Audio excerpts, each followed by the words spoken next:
Ang aking asawa po ay isang seaman. Talagang nire-require po sila ng kanilang medical examination taon-taon.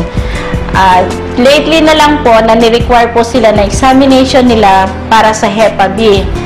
At na-surprise po kami nang nalaman namin na reactive po pala sa kanya ang Hepa B.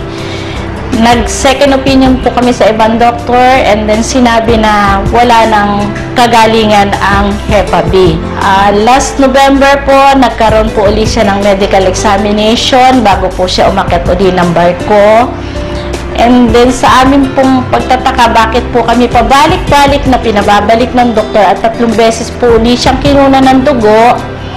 At nang tinanong namin po ang doktor kung bakit, sinabi po sa amin na non-reactive na yung kanyang Hepa B. Tinanong po kami ng doktor kung anong tinitake niya.